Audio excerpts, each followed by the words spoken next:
Hello my dear students, कैसे हैं आप सभी। आई होप आप सभी बहुत अच्छे होंगे। मैं हूं महिमा और मेरे साथ आज हम हल करेंगे कार्यपत्रक 54। यह कार्यपत्रक 11 नवंबर 2020 के लिए है। आज हम हिंदी विषय में रचना के आधार पर वाक्य भेद पढ़ेंगे। बहुत ही इंटरेस्टिंग और मज़ेदार टॉपिक है यदि आप इसमें इंटरेस्ट लें तो। चलिए देखते हैं क्या दिया गया है आज। बच्चों, जैसा कि आप जानते हैं कि ऐसा सार्थक शब्द समूह जी व्यवस्थित हो, मतलब ये जी जो लिखा है ये जी नहीं जो है। ठीक है, तो आपको इस बात का ध्यान रखना है। फिर से पढ़ती हूँ एक बार। बच्चों, जैसा कि आप जानते हैं कि ऐसा सार्थक शब्द समूह जो व्यवस्थित हो तथा पूरा आशय अर्थ प्रकट करता है, यानी कि जिसका पूरा मीनिंग निकलता हो, वाक्य कहलाता है। यानी ऐसा कोई भी व्यवस्थित शब्दों का समूह जिसका कोई अर्थ निकले वह वाक्य कहलाता है। जैसे मातृभूमि की रक्षा के लिए वीर जवानों ने अपने प्राणों का बलिदान दिया।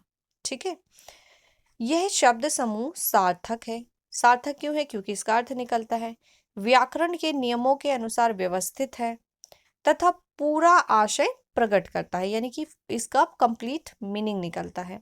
अतः यह वाक्य है। यानी क्या है? ये सेंटेंस यानी वाक्य है। रचना के आधार पर वाक्य के तीन भेद होते हैं: सरल वाक्य, संयुक्त वाक्य और मिश्र वाक्य। तो वाक्य तीन प्रकार के होते हैं। पहला सरल वाक्य, दूसरा संयुक्त वाक्य और तीसरा मिश्र वाक्य। मिश्र मतलब मिश्रित, जिसमें कई वाक्यों का मिश्रण हो, उसे मिश्र वाक्य कहते हैं। तो चलिए अब डिटेल में देख लेते हैं पहले सरल वाक्य के बारे में। सरल वाक्य क्या है?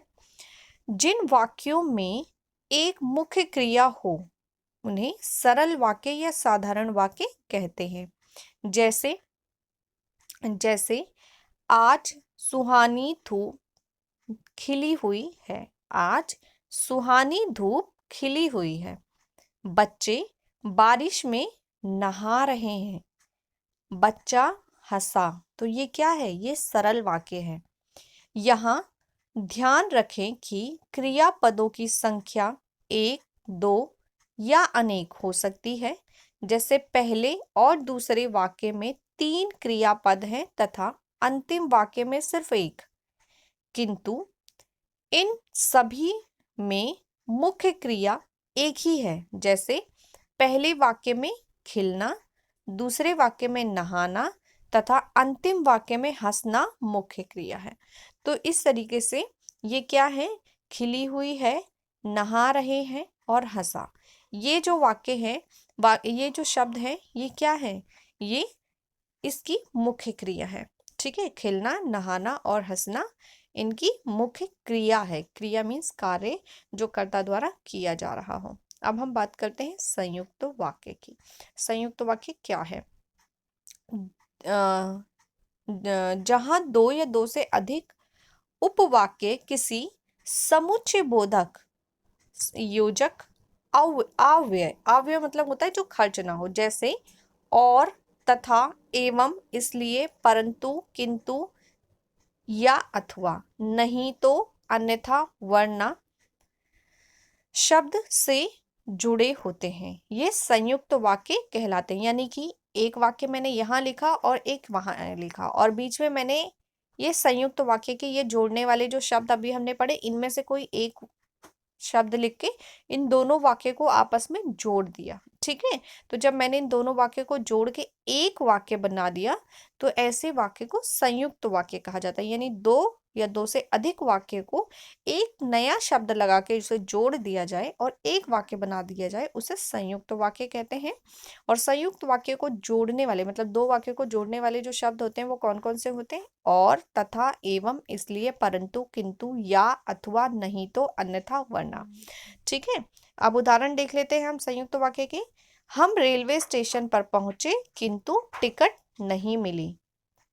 जैसे एक वाक्य था हम रेलवे स्टेशन पर पहुंचे और दूसरा था टिकट नहीं मिली, तो इसको किंतु लगा के हमने जोड़ दिया। ठीक है, तो ये एक संयुक्त वाक्य बन गया। तुम पढ़ लो या टीवी देख लो। तीसरा है बारिश हो गई वरना मैं खेल में जीत जाता। ठीक है, तो ये तीन संयुक्त वाक्य के उदाहरण हैं। अब हम बात करते हैं मिश्र वाक्य की। जिन वाक्यों की रचना एक से अधिक उपवाक्यों से हुई हो, जिनमें एक उपवाक्य प्रधान हो और अन्य गौण हो, उन्हें मिश्र वाक्य कहते हैं। जैसे, ये वही व्यक्ति है जिसने कल बच्चे को बचाया था।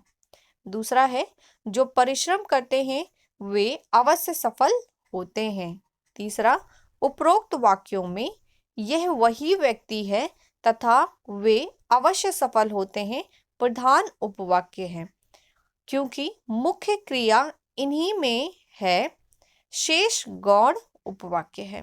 बच्चों, अब उपयुक्त बातों को ध्यान में रखते हुए निम्नलिखित वाक्यों को रचना के आधार पर पहचान कर उनके भेद के नाम लिखिए। तो आपको सबसे पहले ये समझ में आ गया, सिंपल वाक्य, सबसे पहले सरल वाक्य, उसके बाद संयुक्त जिसमें इन शब्दों का प्रयोग करके दो वाक्यों को जोड़ा जाता है, और तीसरा मिश्र वाक्य, मतलब जिसमें मिश्रित होते हैं, दो या दो से अधिक वाक्यों का मिश्रण होता है, उन्हें मिश्र वाक्य कहते हैं।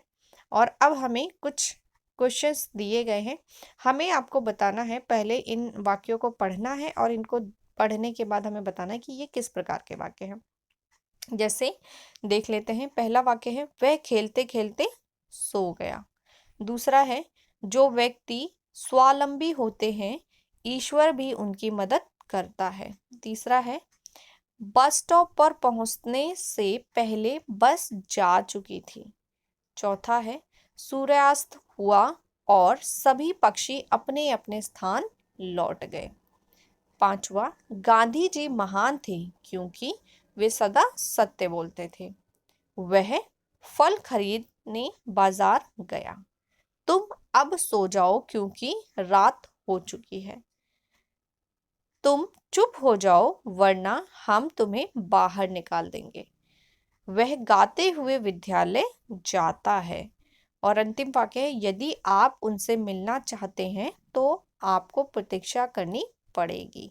तो ये हैं हमारे सभी वाक्य, और इन वाक्यों के आधार पर आपको यहाँ पर लिखना है कि ये किस प्रकार के वाक्य हैं।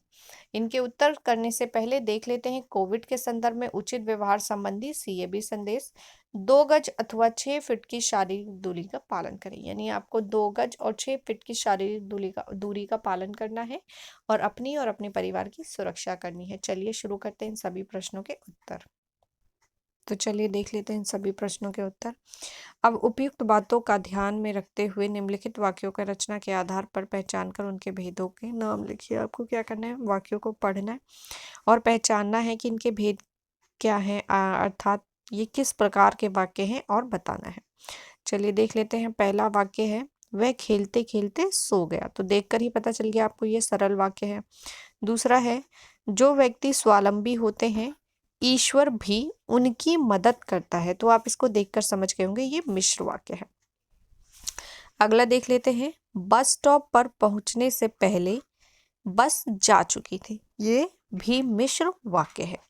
आगे देखते हैं, सूर्यास्त हुआ और सभी पक्षी अपने अपने स्थान पर लौट गए। इसमें आपने देखा बीच में और लगा हुआ है, और लगने के कारण यहाँ दो वाक्यों का मेल किया गया, तो ये संयुक्त वाक्य है। आगे देखते हैं, गांधी जी महान थे क्योंकि, इसमें क्योंकि लगा है, वह सदा सत्य बोलते थे। दो वाक्यों को जोड़ा गया है, तो यह है संयुक्त वाक्य। अगला देख लेते हैं, वह फल खरीदने बाजार गया। तो यह है सरल वाक्य। अगला देखते हैं, तुम अब सो जाओ क्योंकि रात हो चुकी है। तो ये है संयुक्त वाक्य, क्योंकि यहाँ पर क्योंकि लगा हुआ है और क्योंकि के द्वारा दो वाक्यों को जोड़ा गया है। तुम चुप हो जाओ वरना हम तुम्हें बाहर निकाल देंगे। तो वरना लगा हुआ है, तो ये एक संयुक्त वाक्य है, दो वाक्यों का मेल है यहाँ पे। अगला देख लेते हैं, वह गाते हुए विद्यालय जाता है। ये सरल वाक्य का उदाहरण है। और अंतिम वाक्य है, यदि आप उनसे मिलना चाहते हैं तो आपको प्रतीक्षा करनी पड़ेगी। तो ये संयुक्त वाक्य है, क्योंकि यहाँ पर दो वाक्यों का मेल किया गया है। तो इस तरीके से यहाँ पर कुछ वाक्य जो है संयुक्त के उदाहरण है, कुछ मिश्र के और कुछ सरल वाक्य के, जो कि आज हमने समझा और देखा। आई होप आपको समझ में आया होगा। यदि आपको समझ में आया तो आपको वीडियो को लाइक करना है, अपने दोस्तों से शेयर करना है और चैनल को सब्सक्राइब करना है, ताकि हर वीडियो का नोटिफिकेशन आपको समय पर मिलता रहे। मैं हूं महिमा और आपसे लेती हूं विदा। जल्द ही मिलूंगी आपको नई वीडियो में नए टॉपिक के साथ। बाय बाय बच्चों, टेक केयर।